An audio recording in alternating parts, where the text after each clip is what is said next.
And so it was that the conflict between the New Canaanites and the Whitelegs was finally resolved.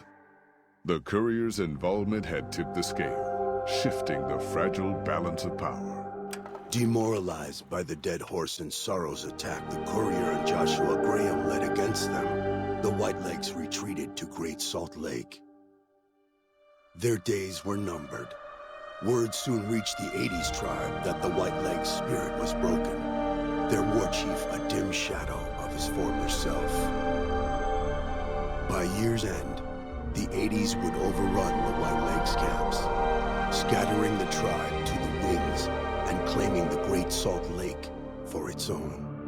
The Sorrows fought beside Joshua Graham and the Dead Horses, eradicating the threat the Whitelegs posed to Zion.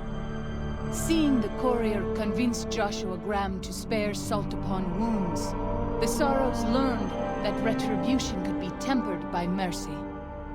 Though he despaired at the Sorrows' loss of innocence, Daniel took some small consolation in the courier's lesson and prayed it would take root. Having helped eradicate the Whitelegs from Zion, the Dead Horses returned to Dead Horse Point in triumph. They remained neutral toward the Sorrows, but as years went on, there were periods of competitive friction, even violence between the tribes. The New Canaanites, Daniel especially, intervened regularly as mediators, but found it difficult to reconcile the tribe's conflicts.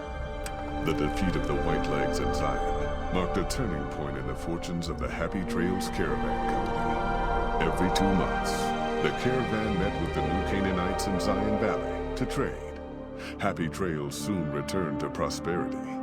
The vigilance of the Sorrows and Dead Horses in defending southwestern Utah, initially startling to Happy Trails caravans, soon proved a blessing. The tribes united against the 80s, driving them back from Highway 50, and thus opening yet another trading route for Happy Trails caravans.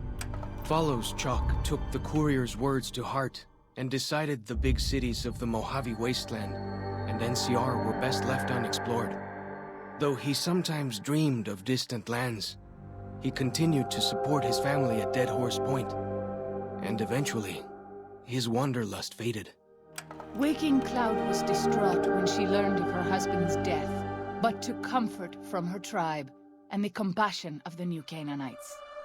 She forgave Daniel for having concealed her husband's fate from her, and learned to accept his fate. When her grief faded, she took a husband from the Dead Horse tribe. At her bidding, he stayed close to home. The threat of the Whitelegs ended. Joshua Graham helped the Sorrows and Dead Horses tend to their fallen comrades and secure Zion. The courier's words had stayed Joshua's wrath in his darkest hour, and in sparing Salt upon Wounds, he was changed. While he continued to advocate militant opposition to the enemies of New Canaan, he sometimes showed quarter to those who crossed his family. Eventually, this new spirit would diminish the myth of the burned man in distant lands. A small price for the peace it brought to Joshua Graham. For years after the defeat of the Whitelegs, Daniel did his best to minister to the Sorrows' spiritual needs. Try as he might, he could not hold back the tribe's increasing militancy and reverence of Joshua Graham. Demoralized, he returned to his family and Dead Horse Point. His failures haunted him for the rest of his days. And with that, the courier walked out of the history of the tribes of Zion and back to the gathering storm of the Mojave Wasteland.